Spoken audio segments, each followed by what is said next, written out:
Jake the Film Guy, Microbudgeter.com. In this video, we're going to be talking about the mistakes you're making when you're cold pitching. Love is a burning thing, and it makes a fiery ring. First things first, we need to talk about why you're going to be cold pitching. At any time you try to reach out to anybody to either land a video gig, recruit somebody onto your team, or try to raise funds for some kind of project, and they don't know about what it is you're calling them about, what you're texting them about, that's a cold pitch. You will be doing this all throughout your career. I guarantee, even at the top levels of Hollywood, ideas that start off as just a kernel of an idea, when they are explained to an executive, to a financier, to some bigwig decision maker, they start off with a cold pitch.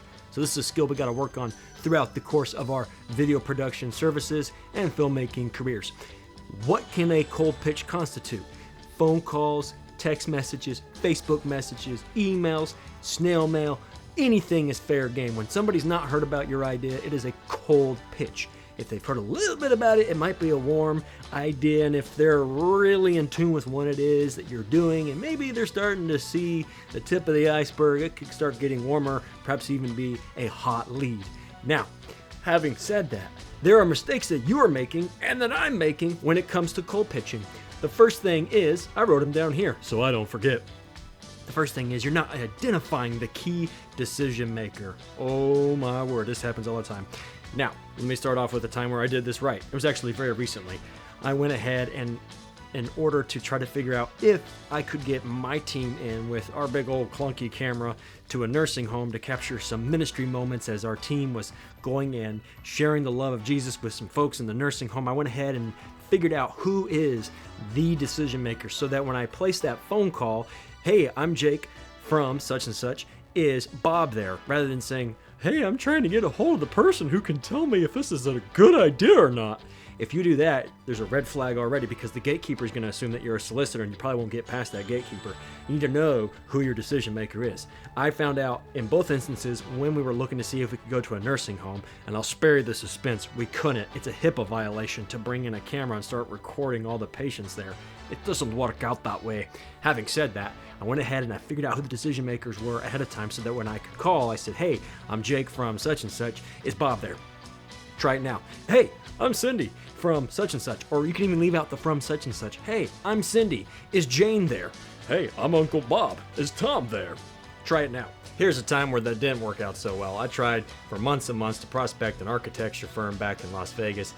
I had my creative follow-ups, I varied my follow-ups, and I finally got to the coveted lunch date with the person that I thought was the decision maker. Turns out he was an influencer because 2 months later, after continual creative and varied follow-ups, I get the dreaded, we'll let you know if we're interested. And that was when I showed up with my favorite ace, a loaf of bread, saying I would loaf to do this video with you.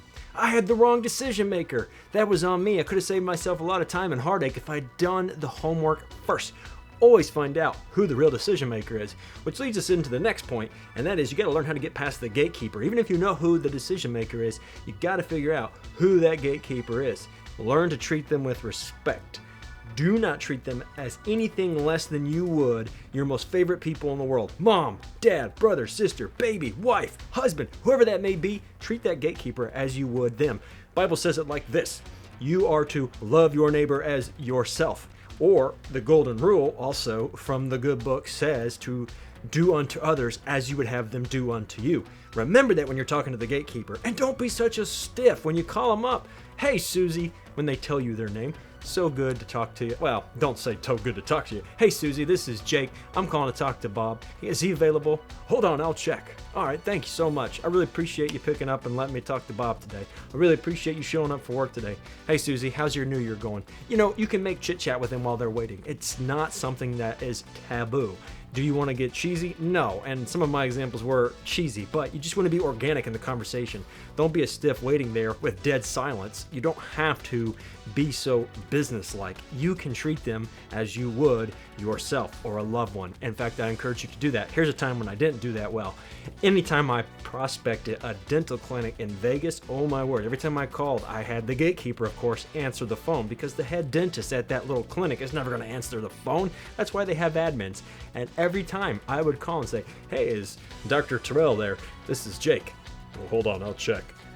And that's it. I left it at just that. And so no wonder I never got through to Dr. Terrell. And even if I did, I didn't earn their business because I didn't treat that gatekeeper with absolute respect. When you leave everything hanging there in the balance and you don't give them a warm welcome, a warm greeting, I promise you, they're going to remember that and it won't work out for you.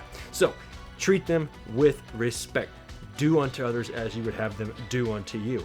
The next thing you do is you need to make sure you're following up. Oh my word, this is such an easy one. Grant Cardone says it this way, that 80% of our sales happen between the 5th and 12th point of contact. In other words, follow-up is the huge indicator of success. For the people that don't follow up, I guarantee you your sales, your closing ratio, they're going to be down. Whether that's actually trying to earn a gig for your video production business, if that's trying to recruit somebody, if that's trying to raise funds for your short film, if your follow-up game is lacking, you're hosed.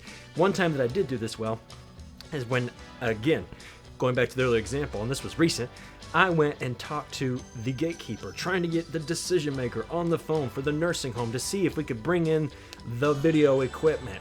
Now, they said they would pass on the message. Don't assume they will. A million things could happen. The kid could have gotten sick that morning and the gatekeeper has only one thing on their mind, the sick kid. Anything could happen. Call again later that afternoon, send an email. I called back the next day and I said, no worries, not a problem. It's my fault for not calling you guys sooner. It's my fault. Always assume responsibility. I got through the decision maker. The gatekeeper had an honest slip of the mind. So do the same. Don't be afraid to pick up the phone a second time. Call back that afternoon, call back tomorrow. If you have ever sent a resume out into the void, as I have many a times, and never done anything beyond send that resume to a nameless and faceless entity at that enterprise that you want to work at, that's an example, a classic example, unfortunately, of bad follow-up. So up your follow-up game. Last but not least, you want to make sure you have a clear reason why for each conversation. Hey, is Uncle Bob there? This is Jake. Hold on, let me see if I can get a hold of him. Thank you so much, Susie. Really appreciate it. And, you know, if you want a clear example, that's that's a clear one that you can use with the gatekeeper. Thanks so much, Susie. Really appreciate it.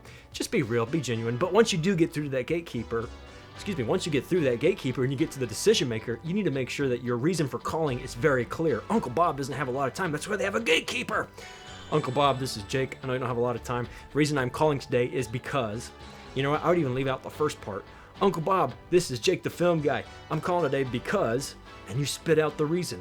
And then you could follow up with something ancillary to that, such as, do you have 30 seconds? Do you have 60 seconds? Uncle Bob, this is Jake the film guy. I'm calling to see if I can video on your property. Do you have 30 seconds? Yeah, I got 30 seconds, but that's all you got. I get that all the time. Yeah, you got a minute, but that's all I got. If you are clear and direct for the reason why you're calling, you more often than not will get to have that audience with that person. Keep it short, keep it simple, because a lot of decision makers, they are red in the DISC profile. They are dominant in the flag test. There are so many of these other personality tests, but they are short on time, short on attention, because there are so many different things vying for it at any given moment in time. So you need to be to the point, which leads me to a bad example of this. Oh my word. Woo. Okay, so there was a job once in Utah I wanted to apply for, and I called up. I happened to get the head honcho, the top dog, the decision maker for this video production job, and wow, I totally got tongue-tied because I wasn't expecting the decision maker to pick up. Grant Cardone says he'll do this in his office. Sometimes he'll pick up the phone, and the person that's trying to solicit their business doesn't even realize it, but they're talking to Grant Cardone. Well, I was talking to the decision maker here. I got tongue-tied. I can't even say it correctly. I was a deer in the headlights. Needless to say, I didn't get that job with that team because I completely bumbled my way through that conversation, not even clearly asking for the job. If you do find yourself in that position and you have the decision maker picking up on the first phone call, make sure you know what it is you are trying to call them for. This goes back to the last reason. Know why you're calling, be clear about it, and spit it out. This is something that you have to practice, just like your free throws. If you were working in the NBA, you don't just do one free throw and call it good. No, if you want to be like Michael Jordan or any of the other greats, you want to practice your free throws over and over again. Peyton Manning with the NFL, he would practice with his center passing wet footballs because they knew that rain was an inevitability, so they were preparing. And it's the same with your sales training. Whether you're trying to land the next video production gig or actually recruit somebody or raise funds for your short film, you got to practice these things daily. So every working day, I encourage you to adopt some sales training. This is the day and age of information. There's no excuse. Find somebody you like learning from and then commit to learning from them and practice these things daily. One time where this did work out for me, where I had to have a clear why for each phone call. It's really simple. It's nothing beautiful, but there was this team coming out of the Dakotas and I needed to earn their business. And so every time I called them, it was to make sure I was still on their radar. But I didn't just call to say, hey, am I still on your radar? Hey, are we still doing this video production gig? Because I promise you, you won't go very far very fast with that approach. But every time I called, because I had either new information to give or new questions to ask them, and I stayed on their radar, and a year later, after getting money in escrow, we finally did a video production gig. Sometimes these sales cycles take a long time. That's on you, that's on me to shorten the sales cycle, but in the meantime, have a clear reason why each time you call. Last but not least, I already mentioned that. Sorry, I lied. You want to make sure that you always ask. Ask at the end of the phone call. Ask at the end of the text message. Ask at the end of the snail mail. Whatever the piece of correspondence is, or whatever it is you're using to get a hold of that person, you need to ask. Always make sure you ask for the sale. Ask for them to join the team. Ask for them to commit to putting $50 towards that film. Ask for them to commit to, we have not because we ask not. You'll often see this in the New Testament. A lot of times Jesus talks about asking, believing, and he's talking about spiritually minded, kingdom-minded principles, but I still believe that carries over into the physical in many ways. And if we don't ask, how are we supposed to receive? You can't expect the other person at the end of the line to know what's on your head unless you ask. I'm not a big fan, but if you will pardon the example, this man who currently sits in office, the Oval Office, said in one of his books that Jimmy Carter, despite all odds, probably got the presidency because he had the gumption, he had the gall to ask. And he says this because years after the presidency, he went into this gentleman's tower and said, hey, I'm raising funds for my presidential library. Can you put up $5 million? And this guy was totally aghast, totally appalled. So the then president was asking the now president for that money. And that's when the now president realized, oh, Carter he's really got guts. He doesn't mind asking. He's not afraid to ask. Ask. Okay. I keep saying last but not least, but that's not true. The final thing I want to leave you with is to have some grit. I promise you, you need to have a thick skin to stay in this game, with cold pitching especially. You're going to get people saying nasty things. You're going to get doors slammed on your face, virtually or physically. You're going to have people tell you no in the worst ways possible, and people just have bad attitudes in general. Realize that not everybody is following Jesus, 1. 2, even if they are, people just sometimes have a bad day, and you're the person that they're going to lash out on. Anybody that's ever done customer service or sales understands this. People will just go and give you an earful simply because you are there. Sometimes it's that, but really what you need to do is be soaking up the word every day and understanding your identity in the value that God sees that you have and says about you. So soak up the truth of the word and let that trump the experience of the world, because the world is always going to try to choke out God's truth. Remember that as you do your video productions and your filmmaking. Keep pursuing the King of Kings in your video productions and filmmaking. I promise you, we are all in this together. And as always, I will see you on the next video. Another day. What do you already know? Well, it's terminal. I had Hodgkin's lymphoma at 18. Fused treatment.